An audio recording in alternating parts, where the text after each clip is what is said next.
What if the exhaustion many women feel after 60 has nothing to do with aging, hormones, or health at all, but with a role they've been playing for decades without ever questioning who wrote the script?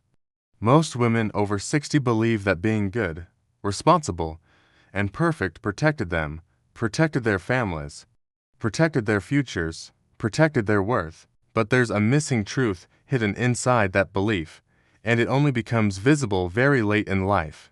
Here's the first clue. American surveys on aging women show that while women live longer than men, they report higher rates of chronic stress, autoimmune conditions, anxiety, and late life regret. That combination should not exist together. Longevity paired with suffering suggests something deeper than biology. Something learned, something rehearsed for years. Now consider the title of this story. I'm 78. I wasted 60 years being the perfect woman. If perfection were truly protective, how could it lead to regret instead of peace? That's the mystery, and the answer doesn't appear all at once. It reveals itself only when we follow the cause and effect timeline of a woman's life. The origins of this issue almost always begin in early adulthood. In the 1950s, 60s, and even later, American culture rewarded women for compliance, sacrifice, and emotional labor. Sociologists later documented this as gendered role conditioning.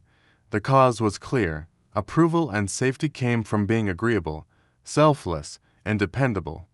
The effect was subtle, but powerful women learned to measure their value by how little trouble they caused and how much they carried for others. In their 20s and 30s, this role often looked successful.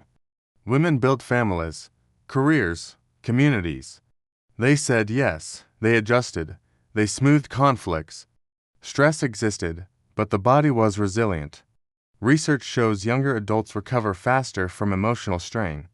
At this stage, the cost of perfection was delayed, not absent. Changes start quietly in the 40s. Estrogen levels shift, stress tolerance narrows. According to U.S. health data, women in midlife experience sharp increases in anxiety disorders and inflammatory conditions. Yet instead of questioning the role, most women double down. They try harder to be perfect partners, perfect mothers, perfect professionals. The cause is habit reinforced by praise. The effect is invisible depletion. Here's where science begins to whisper warnings.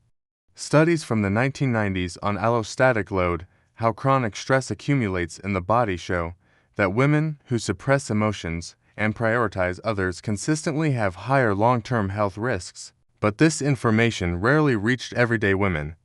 The message they heard instead was, keep going. The shift after 65 is the moment most people ignore.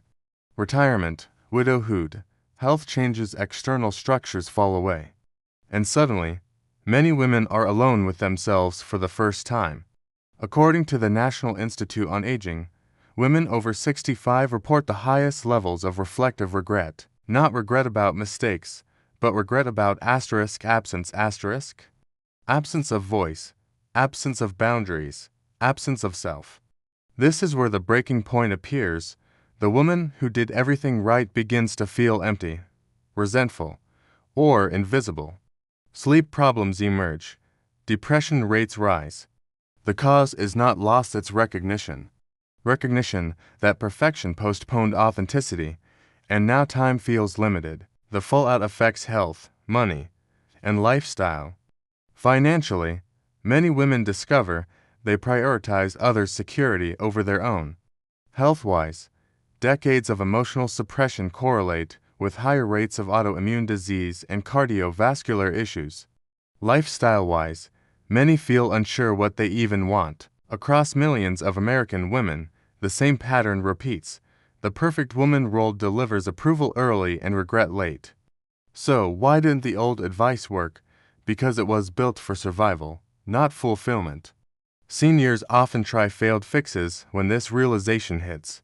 They join more groups, they volunteer more, they stay busy to avoid the discomfort.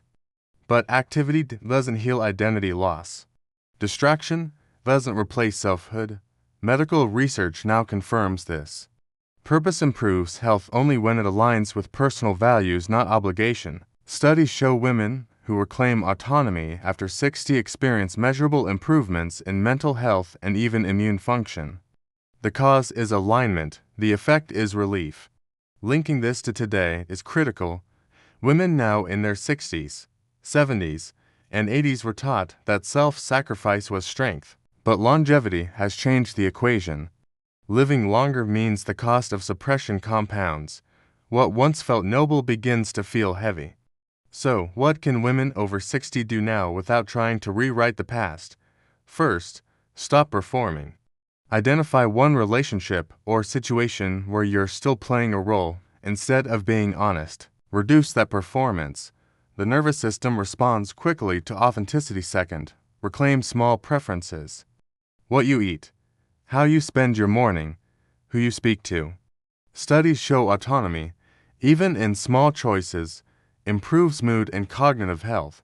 Third, tell the truth at least to yourself. Naming regret does not weaken you. Research shows emotional acknowledgement reduces stress hormones in older adults. Here is the clear warning based on evidence. Continued emotional suppression after 60 increases the risk of depression, cognitive decline, and stress-related illness. The body keeps score, even late in life. And here's the open thought to sit with. If perfection was never the point, what kind of woman were you meant to be underneath it all? If you want to explore what women discover when they finally stop being good and start being real, subscribe now. The next chapter reveals why it's never too late to live a life that actually feels like yours.